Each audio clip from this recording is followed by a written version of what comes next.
Mes frères et sœurs dans le Seigneur, que la paix et la grâce de Dieu soient avec vous tous ce matin. Moi content pour capable entrer la caille matin pour moi partager la parole de Dieu avec vous. Matin, moi t'aimerais parler sur ce sujet, les trois niveaux de la malédiction de la loi portée pour nous par Jésus-Christ. Les trois niveaux de la malédiction de la loi portée pour nous par Jésus-Christ.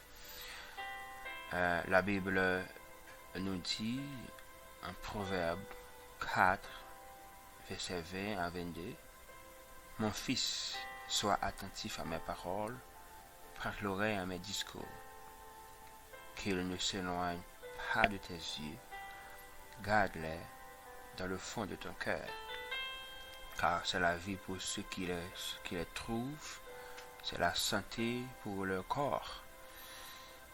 Mon fils, sois attentif à mes paroles, prête l'oreille à mes discours, qu'ils ne s'éloignent pas de tes yeux, garde-les dans le fond de ton cœur, car c'est la vie pour ceux qui les trouvent, c'est la santé pour tout leur corps. La Bible nous dit ici que nous devons être attentifs à ces paroles, que nous devons garder dans le fond de notre cœur sa parole. Il n'est pas dit pour nous attentifs à la parole les hommes, à ça mon abdi. Il n'est pas dit pour nous garder dans le fond que nous parole ennemie vient porter par nous, mensonge ennemi vient porter par nous, mais il dit qu'on est capable attentif à sa parole. Un peu de fois ça nous fait, c'est le contraire que nous fait. Nous porter attention, en pile attention d'ailleurs, à ça docteur dit nous, à rapport que docteur baille nous, cela avec nous, cela avec Timon nous. Et puis nous négliger la parole de Dieu. Mais bien aimé dans le Seigneur, c'est pas ça là, c'est pas ça la parole de Dieu dit.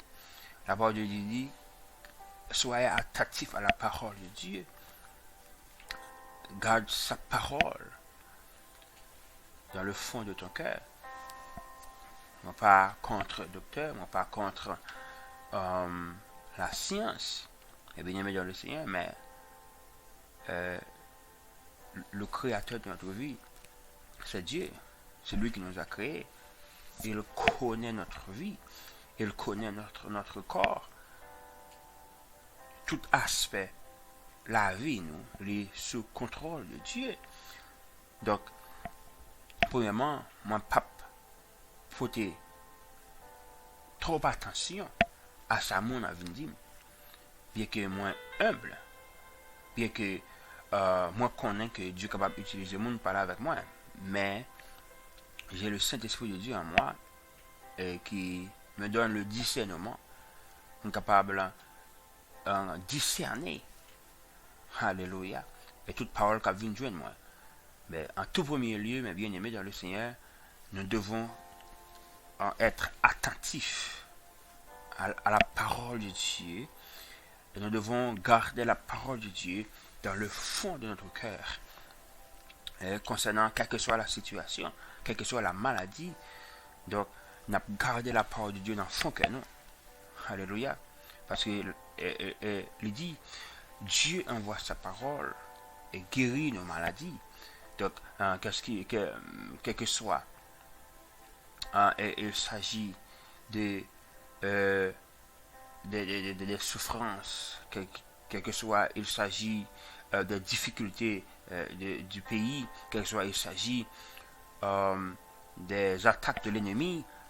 Non, nous ne portons pas attention à ce que nous donnent les hommes.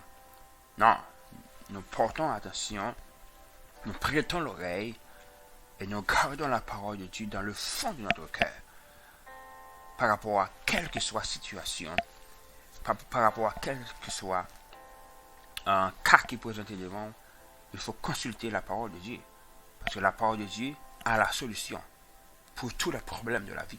La parole de Dieu a la solution pour quel que soit le cas, la situation qui se présente. Alléluia. Donc,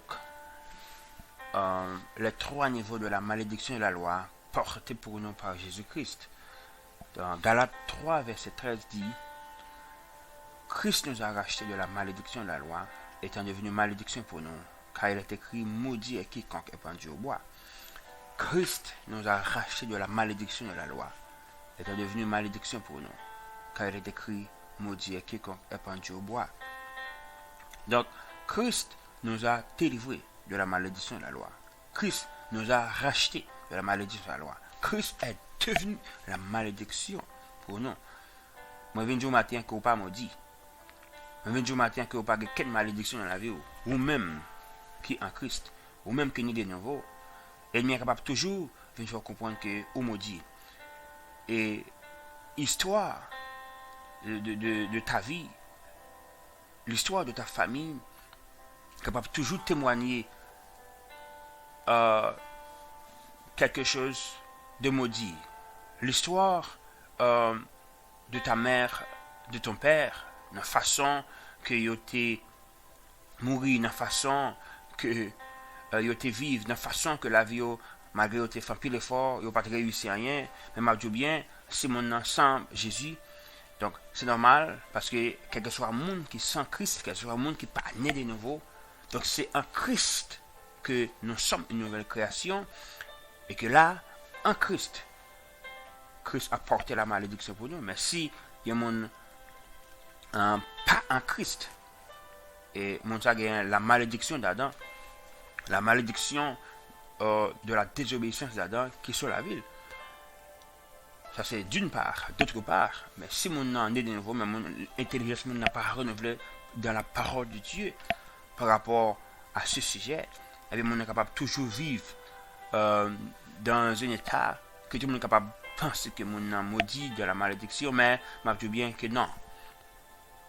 Lorsque nous sommes en Christ, Christ a porté, Christ nous a rachetés, Christ nous a délivrés de la malédiction de la loi. Mais maintenant, qu'est-ce que ça veut dire la malédiction de la loi? Et nous voyons, il y a 3 niveaux. 3 niveaux de la malédiction de la loi. Et Christ a tout porté pour nous. Christ a pris tout cela pour nous.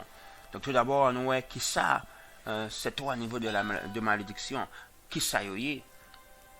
Nous voyons dans Deutéronome 28, verset 15 à 27, côté que Dieu te baille Moïse la loi pour capable contrôler la conduite des enfants d'Israël après ils sortir en Égypte, après ils vraiment perdu toute vie de Dieu, parce qu'en Égypte il y a une seule image que tu vois, en Égypte il y a une seule pratique que tu vois, c'était idolâtrie. Et les gens qui ont servi un faux Dieu, eh bien, ils ont même été pris dans ça, eh bien, bon, tu te bats aux lois, ça.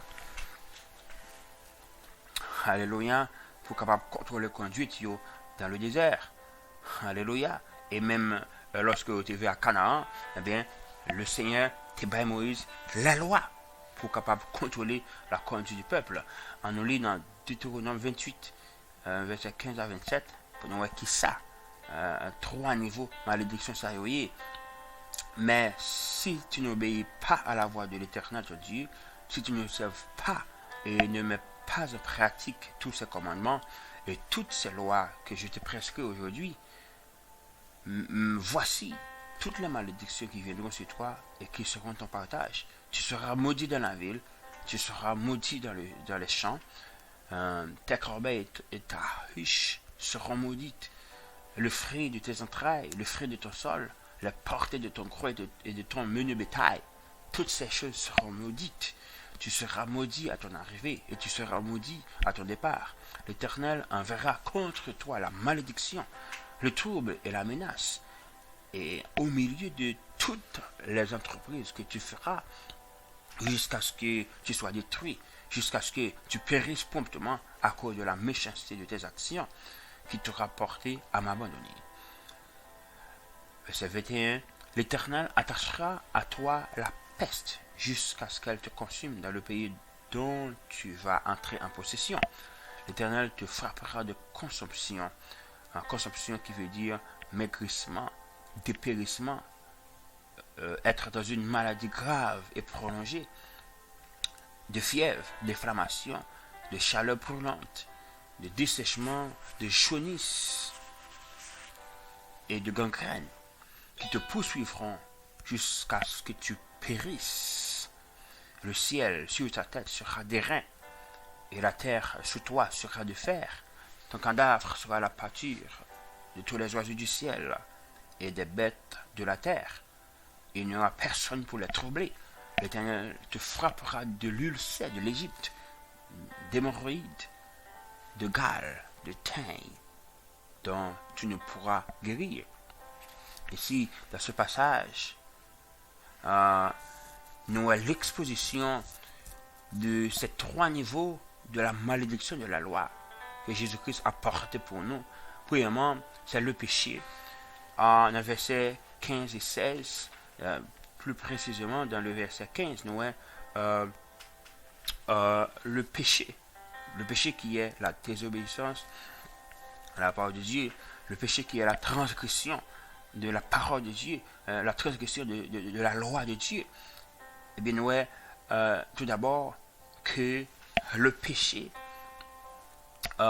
c'est faire le contraire à ce que Dieu veut. Donc, nous voyons aussi le premier niveau de la malédiction de la loi, c'est le péché. C'est le péché. Le deuxième niveau de la malédiction de la loi, c'est la pauvreté.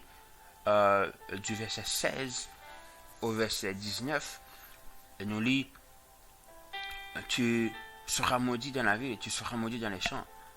Ta corbeille et ta ruche seront maudites.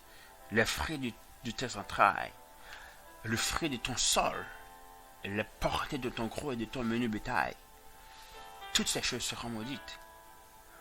Tu seras maudit à ton arrivée, tu seras maudit à ton départ. Ici, le fruit de ton sol, les portées de ton gros et de ton menu bétail qui seront maudits. Ici, là, ça c'est la malédiction de la pauvreté. Ok? Le fruit de ton sol, maudit, c'est-à-dire que tu seras tellement pauvre que tu n'auras rien à manger. Donc tu n'auras pas le fruit de la terre, tu n'auras pas la récolte de la terre. La teigne va détruire toutes ces choses-là. La porte de ton gros et de ton menu bétail, ben, tu n'auras pas de viande. Mais lorsque toute cabrite mourit, lorsque toute mouton mourit, lorsque toute bœuf mourit, ben, il n'y a pas de viande. Ok? Et le bétail ne se tient pas. Le bétail ne se tient pas. Donc, tout est détruit. Donc, ici, c'est la pauvreté. C'est, en fait, le deuxième niveau de la malédiction de la loi, c'est la pauvreté. Le troisième niveau de la malédiction de la loi, Noël, c'est dans le verset 21. L'Éternel attachera à toi la peste jusqu'à ce qu'elle te consume dans le pays dont tu vas entrer en possession.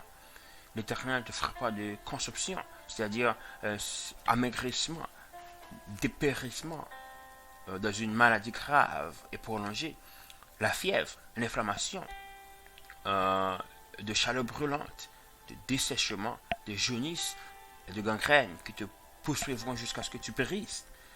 Le ciel sera d'airain sur ta tête. En fait, ici, nous voyons l'exposition des différents types de maladies qui c'est troisième niveau de la malédiction de la loi. Et lorsqu'il dit ici, l'Éternel attachera à toi la peste, ben, le langage ici, c'est permettre. Dans la Bible originale, nous voyons, c'est le langage, c'est permettre, un langage permissif. Lorsqu'il dit, l'Éternel enverra sur toi toutes ces choses, mais dans la Bible originale, parce que l'Ancien Testament est écrit en hébreu, donc dans la Bible dans la Bible originale, donc le langage qui est utilisé ici, c'est un langage permissif. C'est pour clarifier quelque chose. Parce qu'un peu le monde pensait que lorsque on malheur arrivé, c'est bon Dieu pour il sur à son mensonge de l'ennemi. Donc on t'a retiré si ou t'es qu'on pensait comme ça, on t'a ou retirer cette façon de penser en d'accord. Parce que Dieu n'envoie quelle malédiction, parce que là en Dieu il n'y a pas de malédiction. Donc ici, le langage qui est utilisé dans tout ce passage, nous clair sur ça, que comprendre ça très bien. Donc c'est pas Dieu qui envoie rien. Un peu le monde comprend que malade, c'est Dieu qui envoie maladie pour tester, pour éprouver. Non, il n'y a pas de maladie en Dieu. Il n'y a pas de maladie au ciel. Et il n'y a aucune personne au ciel qui est malade. Dieu n'est pas malade, les anges ne sont pas malades, Jésus-Christ n'est pas malade, il n'y a aucune maladie dans le royaume de Dieu, il n'y a aucune maladie au ciel, bien aimé dans le Seigneur. Donc Dieu ne peut pas envoyer, Dieu n'envoie pas de la maladie, de la misère, de la pauvreté sur quelqu'un. Mais non, ici c'est la malédiction. En fait, le langage utilisé ici, encore une fois, c'est un langage permissif, c'est que Dieu a permis ces choses de frapper au peuple en cas de désobéissance, en cas de transgression à sa parole. Eh bien, nous situons ces trois niveaux de la malédiction de la loi, le péché, la pauvreté et la maladie. Le péché, la pauvreté et la maladie. Et la maladie même qui amène à la mort. Donc la maladie et la mort, ils sont attachés. En fait, tous ces trois niveaux, ils sont tous liés ensemble. Donc le péché amène la pauvreté, le péché amène la maladie et le péché amène la mort. Car la Bible dit, le salaire du péché, c'est la mort. Donc c'est un package, en fait, que yon fait un seul avec l'autre. Donc en fait, la pauvreté, le péché, la maladie qui amène à la mort. Donc c'est trois niveaux de la maladie. Et la Bible nous dit, en Galates chapitre 3, verset 13, que Christ nous a délivrés de la malédiction de la loi. C'est-à-dire, Christ nous a délivrés du péché, Christ nous a délivrés de la pauvreté, Christ nous a délivrés de la maladie et de la mort. Donc c'est ça, ça veut dire. Donc Christ nous a délivrés de ces trois niveaux de malédiction de la loi. Donc, premièrement, nous voyons que Christ a porté nos péchés. Christ nous a délivrés de la malédiction du péché. En Romains 6, verset 13 et 14, la Bible nous dit, ne livrez pas vos membres au péché comme des instruments d'iniquité, mais donnez-vous vous-même à Dieu, comme étant vivant de mort que vous étiez, et offrez à Dieu vos membres comme des instruments de justice, car le péché n'aura point de pouvoir sur vous, puisque vous êtes non sous la loi, mais sous la grâce. Bien-aimés dans le Seigneur, nous ne sommes pas sous la loi, nous sommes sous la grâce. Nous sommes sous le régime de la grâce. Nous sommes sous le mystère de la grâce. Alléluia. L'apôtre Paul a baptisé la dispensation de la grâce, une dispensation de mystère. Alléluia. Nous sommes sous la grâce, non sous la loi. Eh bien, puisque nous sommes sur la grâce, non sur la loi, les malédictions de la loi n'ont pas de pouvoir sur nous. Les malédictions de la loi sont détruites en ce qui a trait, oh alléluia, à la grâce que Dieu nous a faite, à la grâce que nous avons en Christ, car nous ne sommes plus sur la loi, mais sur la grâce. Alléluia. Et encore on appelle dans 1 Jean 3, verset 9, quand il dit, quiconque est né de Dieu ne pratique pas le péché, parce que la semence de Dieu demeure en vous, et il ne peut pécher, car parce qu'il est né de Dieu. Alléluia. Ça c'est 1 Jean 3, verset 9. Quiconque est né de Dieu ne pratique pas le péché, parce que la semence de Dieu demeure en lui. Et il ne peut pécher, parce qu'il est né de Dieu. Ici, bien aimé dans le Seigneur, nous voyons que nous sommes délivrés du péché. Quiconque est né de Dieu ne pratique pas le péché. La semence de Dieu demeure en nous. La semence de Dieu demeure en nous. Christ vit en nous. Elle dit dans Colossiens 1er, verset 26 et 27, le mystère caché de tous les temps, de tous les âges, maintenant révélé aux saints, révélé à nous, les fils de Dieu, c'est que Christ en nous, l'espérance de la gloire, et nous avons la semence de Dieu, Christ qui demeure en nous, le Saint-Esprit demeure en nous, alléluia, nous avons tout pleinement Christ, et en lui habite corporellement la plénitude de la divinité, c'est-à-dire que la Christ habite en nous, la semence de Dieu habite en nous, Alléluia. Et le péché ne peut nous dominer, car nous sommes nés de Dieu. Et il appelé encore dans 2 Corinthiens 5, verset 21, celui qui n'a point connu le péché, Dieu l'a fait devenir péché pour nous, afin que nous devenions en lui justice de Dieu. Jésus-Christ qui n'a jamais connu le péché, Dieu l'a fait devenir péché pour nous. C'est-à-dire quoi? Jésus-Christ, Dieu a substitué. Il y a ici, selon la loi de la substitution, il y a une substitution ici. Jésus-Christ est devenu péché pour nous, afin que nous devenions en lui justice de Dieu. C'est-à-dire la nature adamique, la nature du péché. Ici, remarquez bien ce qui est écrit ici. Dieu l'a fait devenir péché, pas pécheur. Et verset 1 pas dit, Dieu l'a fait devenir pécheur, mais péché. Le mot péché, c'est la nature même, la nature adamique. La nature adamique, afin que nous devenions en lui justice de Dieu. En fait, notre nature, notre vieille nature, notre vieil homme a été pris par Jésus-Christ, a été porté par Jésus-Christ. Jésus-Christ est devenu ce que nous étions. Jésus-Christ est devenu homme pour nous donner, alléluia, la nature de Dieu. Il a pris notre nature pour nous donner sa propre nature. Il y a un échange, alléluia. C'est la loi de la substitution. Il y a un échange. Il est devenu péché pour nous. Il a pris notre propre nature et il nous a donné sa propre nature, que c'est la justice de Dieu. Maintenant, on dit avec moi, je suis la justice de Dieu. Je suis la justice de Dieu. Je suis la justice de Dieu. Et la semence de Dieu demeure à moi. Alléluia. Alléluia. La justice de Dieu. La semence de Dieu demeure à moi. Et alléluia. Et à nous lire maintenant dans 2 Corinthiens 5, verset 17. Si quelqu'un est en Christ, il est une nouvelle créature. Les choses anciennes sont passées. Voici toutes choses, alléluia, sont devenues nouvelles. Si quelqu'un est en Christ, nous sommes en Christ. Nous sommes cachés en Christ. Alléluia. Alléluia. Nous sommes en Christ. Si nous sommes en Christ, et que nous sommes, la position de Christ devient notre position. Lorsque par exemple vous prenez une Bible, vous mettez une feuille dans la Bible, et un petit morceau de papier dans la Bible. Quel côté pour aller avec la Bible, pour un petit morceau de papier, ça pas là. Ok, vous mettez un petit morceau de papier dans la Bible. Vous prenez la Bible maintenant, aller à l'église avec lui. Eh bien, petit morceau de papier appelle l'église à tout.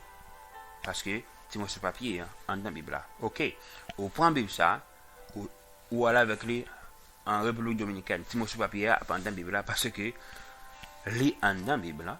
Au point Bible ça, ou venez avec les aux États-Unis, et bien, petit morceau de papier en dans la Bible parce que les en dans la Bible. Mais lorsque la parole de Dieu nous dit ici, si quelqu'un est en Christ, nous sommes en Christ. Cela veut dire quoi? Là où Christ est, là où nous sommes. Parce que nous sommes en Christ. Ça fait la parole de Dieu dit dans Éphésiens chapitre 2, verset 6.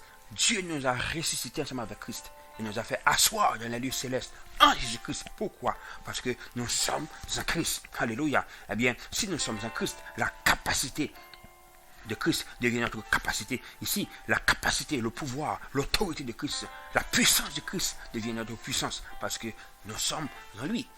Nous sommes en Christ. La capacité de Christ pour vivre au-dessus du péché. Parce que Christ n'a jamais connu le péché. Il était marché sur la terre 100% humain. Mais il a été tenté dans tout. Mais il n'a jamais péché. Eh bien, cette capacité que Christ a devient notre capacité parce que nous sommes en lui. Donc, le péché n'a pas de pouvoir sur nous, bien aimé le Seigneur. Christ nous a délivrés de la malédiction du péché. Et on nous lit encore dans Romains chapitre 6, verset 1 à 7. Que dirons-nous donc? Alléluia. Je me sens grâce, mon Dieu. Je me sens grâce, mon Dieu. D'amener nous avec moi très près. Alléluia. Romains 6, verset 1 à 7. Que dirons-nous donc? Demeurions-nous dans le péché, afin que la grâce abonde? Loin de là. Nous qui sommes morts au péché, comment vivrions-nous encore dans le péché? Ignorez-vous que tous ceux qui ont été baptisés, tous ceux qui avons été baptisés en Jésus-Christ, c'est en sa mort que nous avons été baptisés. Nous avons donc été ensevelis avec le par le baptême en sa mort, afin que, comme Christ est ressuscité des morts par la gloire du Père, de même nous aussi, nous marchions en nouveauté de vie. En effet, si nous sommes devenus une même plante avec lui, par la conformité à sa mort, nous le serons aussi par la conformité à sa résurrection, sachant que notre vieil homme a été crucifié avec lui, afin que le corps du péché fût détruit, pour que nous ne soyons plus esclaves du péché. Car celui qui est mort est libre du péché.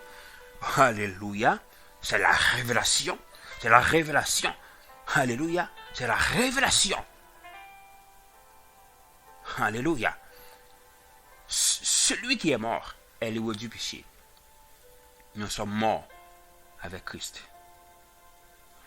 Nous sommes morts avec Christ.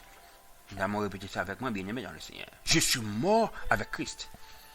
Et mon vieil homme a été crucifié avec lui. Alléluia. La crucifixion du vieil homme, ça veut dire, c'est la crucifixion de la nature du péché. C'est la crucifixion de la racine qui nourrissait le péché dans notre vie. Donc, c'est la crucifixion de notre vieil homme.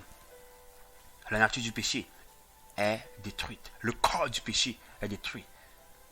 Pour que nous ne soyons plus esclaves du péché. Alléluia. Damon dit ça avec moi avec assurance. Je ne suis plus esclave du péché. Je ne suis plus esclave du péché. Alléluia. Parce que Christ m'a délivré de la malédiction du péché. On connaît un peu le monde qui a goumé, un peu les jeunes garçons, un peu les jeunes filles qui a goumé avec le péché. Je dis ça bien. C'est pas goumé avec le péché. C'est accepter la révélation de l'œuvre achevée de Christ. Alléluia. C'est pas goumé avec fornication.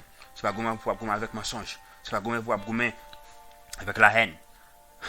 Je connais, pendant que je parle là même, que plus le monde qui a goumé, qui a bataille avec propre faux payo. Eh bien, je dis ça bien. C'est pas ça. C'est pas ça qu'on doit faire. Donc, ça qu'on doit faire, c'est accepter. C'est accepter que tu es mort. C'est accepter que tu es mort avec Christ. C'est accepter que ton vieil homme a été crucifié. C'est accepter que ton corps du péché fut détruit. Et que tu n'es plus esclave du péché. Accepter que tu es mort. Et que tu es libre du péché. C'est ça. Alléluia. Alléluia.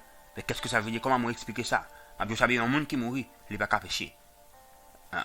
Réfléchis bien. Imaginez bien.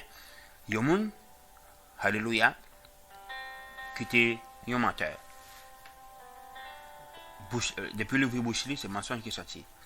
Il y a un monde qui a mouru, il est dans la morgue. Dans le monde, pendant le monde qui est dans la morgue, est-ce qu'il y a un mensonge encore? Eh bien, automatiquement, mon dans la morgue, mon a mouru, le règne du mensonge est terminé dans sa vie. Ok? Alléluia.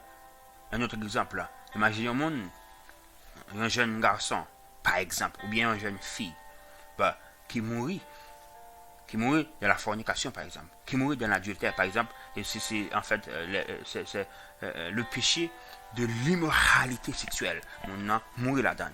Mon nom couché dans la morgue, les coucher dans la morgue, dans mon dîme à ce niveau, est-ce que jeune garçon ça qui mourit, est-ce que jeune fille ça qui mourit, capable même penser à la fornication, capable même penser à l'adultère, capable même penser à ses immoralités sexuelles.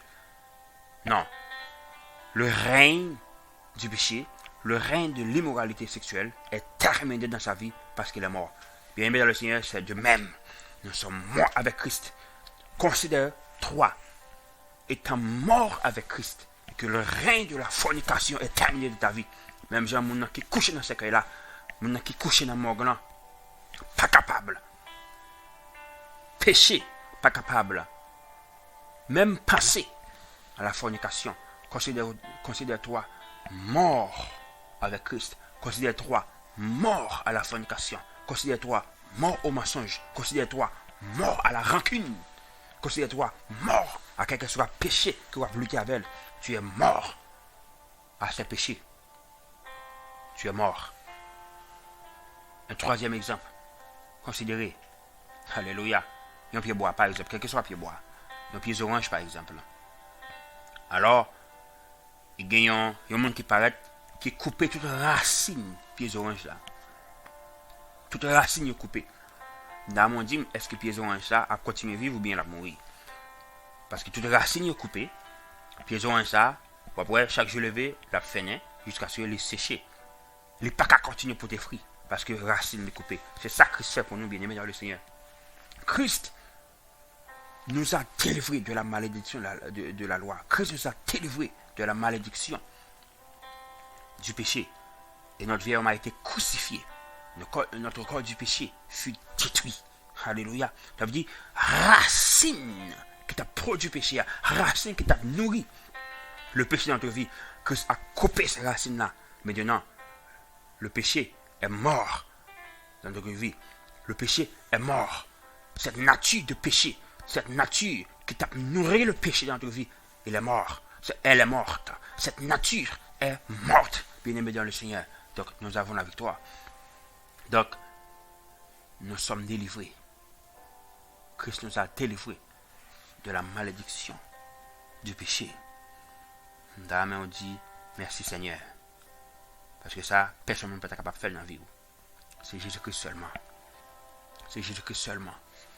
C'est Jésus-Christ seulement qui est capable de faire ça pour nous-mêmes. Tu es délivré. Tu es délivré de la malédiction du péché. Désormais, suspends de lutter avec propre faux power contre le péché, quelle que soit la forme il était capable de présenter. Suspends de lutter. Accepter la révélation. Accepter, alléluia, l'œuvre terminée de Christ.